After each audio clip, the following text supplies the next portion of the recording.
మోషన్‌లో బ్లడ్ రావడం అనేది జనరల్ పబ్లిక్ అనుకునేటట్టు అది పైల్సే కామనెస్ట్ కాజ్ అనమాట. సో, నెక్స్ట్ కామనెస్ట్ కాజ్ ఇంకోటేంటంటే ఫిషర్ అంటాము. ఫిషర్‌లో ఏమవుతుందంటే మలబద్ధకం వచ్చినప్పుడు స్టూల్ హార్డ్‌గా మారిపోతుంది.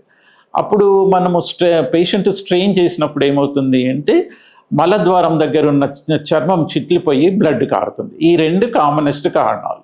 అంతేకాకుండా చిన్నపిల్లల్లో కనుక ఇట్లా బ్లడ్ వచ్చిందనుకోండి, వాళ్ళు పాలిప్స్ అని వస్తుంటాయి అన్నమాట. చిన్న చిన్న కణితులు వస్తాయి. అది చిన్నపిల్లల్లో కామన్ కాజ్ ఉంటుందన్నమాట.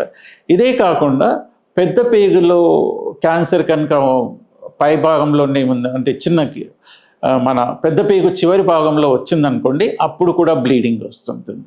ఇంకోటి ఈ మధ్యలో ఏమైనా ఎక్కువగా చూసేది ఏంటంటే అల్సరేటివ్ కోలైటిస్ అంటే ఇన్ఫ్లమేటరీ బవల్ డిసీజ్ అనేది ఒక డిసీజ్. ఇది కూడా ఒక కామన్ కాజ్ ఫర్ బ్లీడింగ్ అనమాట. బ్లడ్ ఫ్రెష్గా ఉంటేనేమో మనకు ఫ్రెష్గా కనిపిస్తుంది. అంతేకాకుండా ఫర్ ఎగ్జాంపుల్ స్టమక్లో బ్లడ్ కారిపోయి చిన్న పేగుల నుండి పెద్ద పేగు దాకా వచ్చినా, లేదా పెద్ద పేగు మొదటి భాగం నుండి బ్లడ్ వచ్చినా ఏమవుతుందంటే ఆ కెమికల్ రియాక్షన్ వల్ల యాసిడ్ కలవడం మూలన అది బ్లాక్ కలర్లో వస్తుందన్నమాట.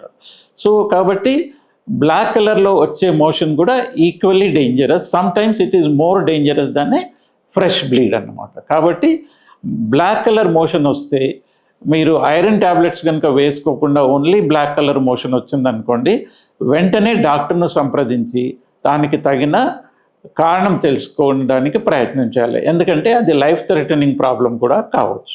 మెడ్ప్లస్ లో అదే మెడిసిన్ అదే క్వాలిటీ, మార్కెటింగ్, డిస్ట్రిబ్యూషన్, ఇంకోటి అంటూ వీళ్ళకి అదనపు ఛార్జీలు ఉండవు. అందువల్లే 50 to 80% డిస్కౌంట్ లో మనకు అందిస్తున్నారు.